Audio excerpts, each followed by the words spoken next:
Mark's Veterinary Healthcare videos. Today we are going to learn how to properly fit a cone for your dog. This is Annie. Annie's a border collie, and we're going to use her as our example dog today. So we are going to start with a size 20 cone. Now, why would we put a cone on a dog?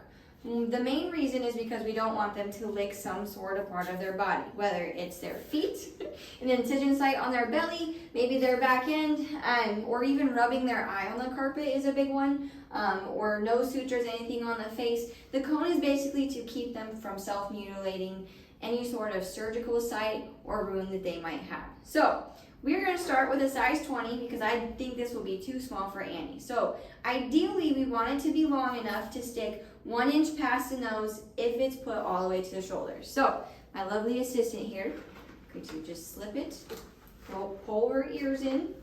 All right, now looking at this cone, it looks like it fits pretty good, but if I press this all the way to her shoulders, you can see her nose sticking out past it. So if she really wanted to say lick a front foot, she sure could, because this cone is not going to cover her nose at all. So I need to stick a little bit further past. I'm going to go ahead and slip this right back off. Next size up is going to be a 25. So we're going to try that again. She already knows what's coming, doesn't she? All right, I'm going to slip that over. Now, this is a perfect fit because when I put it on here to her shoulders, it sticks out at least 1 inch past her little nose. So she can't reach her front foot, she can't reach her belly, and it might be a little bit hard for her to eat, but I assure you that if your dog is hungry enough, they're going to eat and drink past this cone, because this cone isn't going to make it so they can't reach their bowl. Now, they have to come on top of their bowl straight on, so it's over the top of it, but they should be able to eat with it on. And if they can't because they're nervous, some dogs really just don't like this whole component of it, you can take it off for them to eat. As long as you're watching. We don't want a paw scratching their face, we don't want them rubbing their face on the carpet, and we don't want a sneaky lick to any sort of incision site. So a size 25 actually fit pretty good for her, but we're gonna size up one more size. So a size 30 is actually the largest cone that we have here, and most places only go up to a size 30. Now the only dogs this size cone may not work on would be your super large breeds, Great Danes, Great Pyrenees,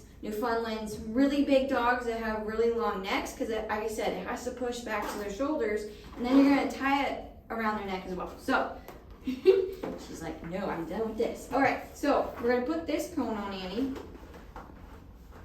This might be excessively big, okay? So when her face is out, I got at least 3 to 4 inches past her nose. That might be a little bit excessive for her. But I am going to show how we tie these on here, even though this cone would not be a great fit for her.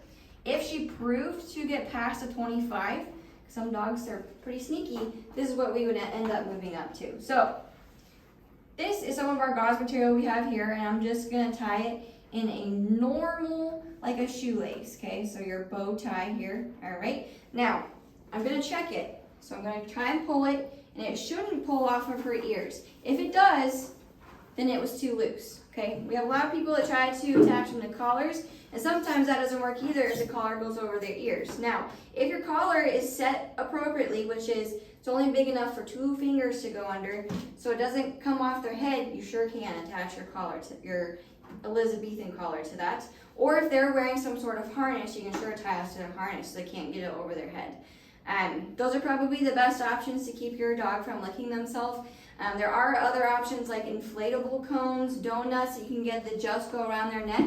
Now, the only reason we don't particularly love those here is because it seems like they can get over the top of it to lick their incision site. But if that's a better option for you and your dog, make sure you bring it in and we'll fit it for you and make sure it's a good fit for your dog. Or if we send you home with a size and your dog's getting around it, make sure you give us a call and we'll size you up. Now, for any surgery that we do send home a cone with, if you do not have a dog that licks, it doesn't need the cone, you don't use it, bring it back and we'll refund it back to you. So if you have any questions about collars, Elizabethan cones, the cone of shame, make sure you give us a call or just stop in.